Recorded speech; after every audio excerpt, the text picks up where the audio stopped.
हम रॉबर्ट वाड्रा के खिलाफ चार्जशीट दायर हुई है और 37 करोड़ रुपए की 43 संपत्तियां अटैच की गई है। आरोपियों के खिलाफ कड़ी कार्रवाई की तैयारी में एनफोर्समेंट डायरेक्टरेट यानी कि ईडी अब नजर आ रही है। बड़ी खबर हम आपको बता रहे हैं इस वक्त की ये बड़ी जानकारी। गुरुग्राम भूमि खरीद मामले में ईडी की तरफ से ये बड़ा एक्शन लिया गया है। रॉबर्ट वाड्रा के खिलाफ चार्जशीट दायर कर दी गई है। ईडी का ये बड़ा एक्शन रॉबर्ट वाड्रा के खिलाफ लिया गया है। 37 करोड़ रुपए की 43 संपत्तियां अटैच हुई है। गुरुग्राम भूमि खरीद मामले में ईडी यानी कि एनफोर्समेंट डायरेक्टरेट ने कार्रवाई की। रॉबर्ट वाड्रा के खिलाफ चार्जशीट दायर की गई है। 37 करोड़ और 64 लाख रुपए मूल्य की 43 संपत्तियों को अटैच किया गया है। आरोपियों के खिलाफ कड़ी कार्रवाई की तैयारी लगातार जारी है। जांच का दौर लगातार जारी है। मुश्किलें कहीं ना कहीं और बढ़ती हुई अब रॉबर्ट वाड्रा की नजर आ रही है। वाड्रा समेत 11 आरोपियों के खिलाफ ये चार्जशीट दायर हुई है। लगभग 43 संपत्तियां बताई जा रही है जो 37 करोड़ से ज्यादा की है। 37 करोड़ 64 लाख की 43 प्रॉपर्टीज को सीज किया गया है। ईडी ने गुरुग्राम के शिकोपुर क्षेत्र में 2008 में हुई भूमि सौदे में मनी लॉन्ड्रिंग के आरोप में रॉबर्ट वाड्रा के खिलाफ चार्जशीट दाखिल की है और इस मामले में उनकी company Skylight hospitality private limited ने ओंकारेश्वर प्रॉपर्टी से लगभग 7 करोड़ रुपए में लगभग 3 एकड़ भूमि खरीदी थी। बाद में उसे डीएलएफ को 58 करोड़ रुपए में बेच दिया गया, जिससे कथित तौर पर 50 करोड़ रुपए का लाभ हुआ। ईडी का आरोप ये है कि ये लाभ अवैध तरीके से अर्जित किया गया और इस सौदे में कथित अनियमितताओं के कारण हरियाणा पुलिस ने 2018 में मामला दर्ज किया था, जिसके आधार पर ईडी ने जांच शुरू की है और अब तक 43 संपत्तियों को अटैच किया गया है। अभी जो चार्जशीट है उसमें रॉबर्ट वाड्रा के अलावा 10 और व्यक्ति है, कंपनियों के नाम शामिल हैं। इसमें हरियाणा के कुछ कांग्रेसी नेताओं के नाम भी है जो इस भूमि सौदे से जुड़े हुए थे। ईडी ने आरोप लगाया कि इस सौदे में सरकारी अधिकारियों की मिलीभगत और दस्तावेजों में हेरफेर की गई। अगली सुनवाई में दिल्ली के राउज एवेन्यू कोर्ट ये तय करेगी कि इस चार्जशीट पर आगे की कानूनी प्रक्रिया शुरू की जाए या फिर नहीं।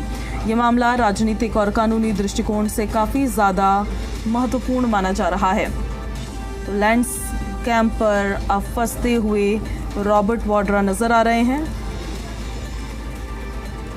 और रॉबर्ट वाड्रा के साथ साथ 10 और व्यक्ति हैं, कंपनियां हैं चार्जशीट में जिन्हें मेंशन किया गया है। इस पर अब देखिए कई तरह के सवाल खड़े हो जाते हैं जिन पर चर्चा करनी बहुत ज़्यादा ज़रूरी हो जाता है कि क्या ये कार्रवाई निष्पक्ष है या पारदर्शी है। इस तरह के बड़े मामलों में अक्सर सवाल उठते हैं कि क्या जांच पूरी तरह से निष्पक्ष तरीके से हुई है या फिर इसमें राजनीतिक दबाव या पक्षपात शामिल है, क्योंकि बार बार रॉबर्ट वाड्रा की तरफ से ये कहा गया है कि ये पॉलिटिकली मोटिवेटेड केस है पूरा का पूरा। और ज़्यादा जानकारी के साथ हमारे सहयोगी देवेंद्र भारद्वाज भी हमारे साथ लाइव कनेक्ट हो रहे हैं। सीधे देवेंद्र का अब हम रुख कर लेंगे। देवेंद्र, रॉबर्ट वाड्रा तो काफ़ी मुश्किलें उनकी बढ़ती हुई अब चार्जशीट दायर हो गई है, उसके बाद नज़र आने लगी है, लेकिन जैसा वो कह रहे हैं कि ये पॉलिटिकली मोटिवेटेड मामला है पूरा, क्या निष्पक्षता पर और पारदर्शिता पर सवाल खड़े हो रहे हैं?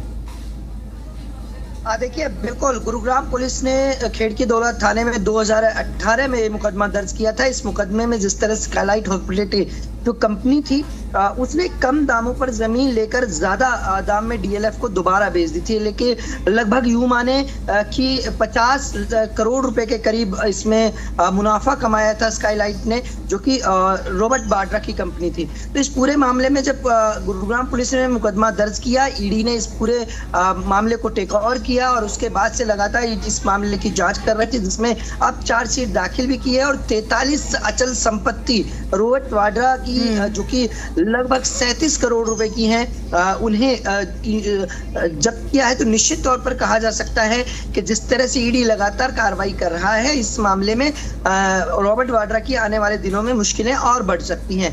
लेकिन दूसरी तरफ राजनीतिक तौर पर देखा जाए तो लगातार राहुल गांधी हो या कांग्रेस के तमाम बड़े नेता हो, इस बात को लेकर वो लगातार बीजेपी के ऊपर आरोप लगा रहे हैं कि ये द्वेष की राजनीति के चलते पूरा मामला है। जबकि राहुल गांधी ने यहाँ तक कहा कि इस मामले में 10 साल हो गए हैं, लेकिन अभी तक कुछ ऐसा नहीं निकल कर आया है कि वो रॉबर्ट वाड्रा के खिलाफ पुख्ता सबूत पेश कर सकें। लेकिन सबसे महत्वपूर्ण ये बात हो जाती है कि आरोप प्रत्यारोप की राजनीति देखने को मिलेगी, क्योंकि एक बड़े राजनीतिक घराने से मामला है और रॉबर्ट वाड्रा जिस तरह से इस पूरे मामले में संलिप्त थे। और बिल्कुल, आरोप प्रत्यारोप तो होता रहता है और राजनीतिक पार्टियों की तरफ से बयानबाजी भी होती रहती है, लेकिन ये मामला देवेंद्र क्या अब सिर्फ वाड्रा तक सीमित रह गया है या फिर इससे बड़े राजनीतिक दलों के खिलाफ भी या नेताओं के खिलाफ भी कोई कार्रवाई हो सकती है? देखिए, रॉबर्ट वाड्रा के अलावा अन्य करीब 1 दर्जन के करीब इस पूरे मामले में पुलिस ने शामिल किया था, नामजद मुकदमे दर्ज किए गए थे।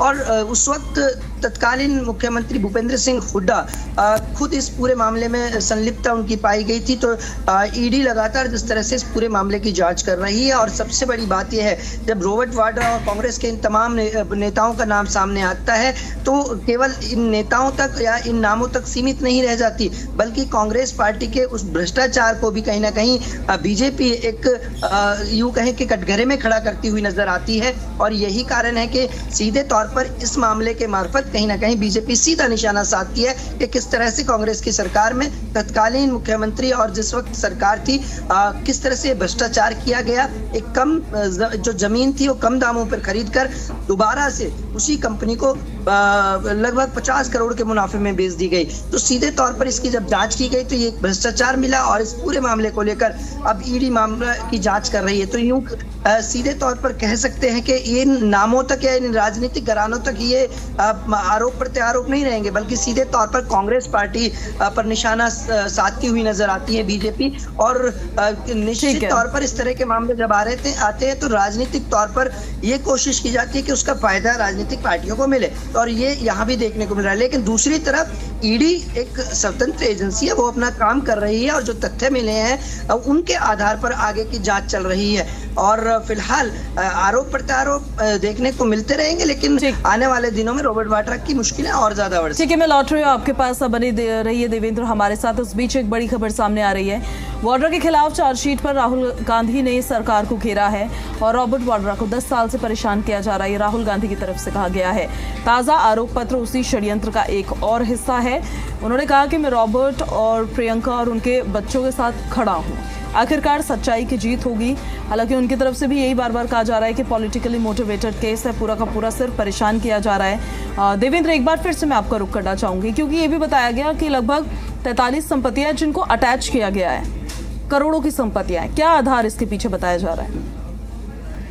देखिए, जब ईडी जांच करती है तो इस तरह की जब मामलों में जो भी चीजें नजर आती हैं तो उसकी रिकवरी के लिए जो इस तरह से जो पैसा वहां लगा तो इस तमाम जब्त किया जाता है उन संपत्ति को। और लगभग 43 अचल संपत्ति और वाड्रा की कब्जे में ली है ईडी ने और जब्त किया है जिन्हें। और सीधे तौर पर यह भी कहा जा सकता है कि लगभग जिस तरह से 37 करोड़ रुपए की इनकी कीमत है मार्केट में, और फिलहाल इस पूरे मामले की जांच चल रही है। और जिस तरह से चार्जशीट दाखिल जब ईडी की तरफ से की गई है, और अब आने वाले दिनों में ये जो इस पूरे मामले से जुड़े लोग थे उनकी मुश्किलें निश्चित तौर पर बढ़ेंगी। चलिए ठीक है, इस पर अपडेट्स हम लेते रहेंगे आपसे। शुक्रिया देवेंद्र फिलहाल इन सारी जानकारियों के लिए।